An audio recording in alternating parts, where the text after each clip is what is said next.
Mollywood actor Dasara villain Shine Tom Chacko ఇంట్లో విషాదం నెలకొంది. వెకేషన్లో భాగంగా చాకో ఫ్యామిలీ ట్రిప్కి వెళ్లారు.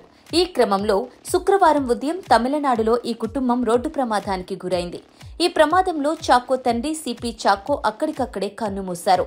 ఇతర కుటుంబ సభ్యులంతా తీవ్రంగా గాయపడినట్టుగా సమాచారం. ఇక చాకో తండ్రి మరణంపై సినీ ఇండస్ట్రీ నుంచి అతని సన్నిహితులు స్పందిస్తూ సంతాపాన్ని ప్రకటిస్తున్నారు. దసరా చిత్రంలో షైన్ టామ్ చాకో తన విలనిజంతో అందరినీ భయపెట్టారు. ఇక కోలీవుడ్, మాలీవుడ్ చిత్రాల్లో ఎక్కువగా విలన్ వేషాల్లోనే కనిపిస్తూ ఉంటారు చాకో. రీసెంట్ గా తెలుగులో రాబిన్హుడ్ చిత్రంలోనూ చాకో కనిపించారు. యాక్టింగ్ పరంగా, టాలెంట్ పరంగా టామ్ చాకోకి తిరుగులేదు. కానీ చాకో బయట వ్యవహరించే తీరు, వివాదాల్లో చిక్కుకునే తీరు అందరినీ ఆశ్చర్యపరుస్తూ ఉంటుంది. చాకో బయట వింత వింతగా ప్రవర్తిస్తూ ఉంటారు. చాకో వ్యవహార శైలి మీద అందరికీ అనుమానాలుంటాయి. ఏమైనా మానసిక సమస్యలతో బాధపడుతున్నాడా అని అనుకుంటూ ఉంటారు. స్టేజ్ మీదకెక్కి పిచ్చి పిచ్చిగా గెంతులు వేస్తూ ఉంటాడు. బయట అభిమానులతోనూ వింతగా ప్రవర్తిస్తూ ఉంటాడు.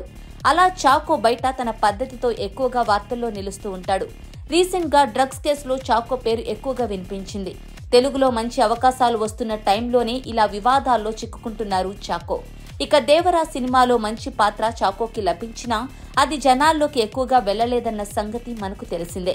దసరా తర్వాత మళ్లీ ఆ రేంజ్ పాత్ర అయితే చాకోకి పడలేదు. ఇప్పుడు చాకో హాస్పిటల్లో తీవ్ర గాయాలతో పడి ఉన్నారట.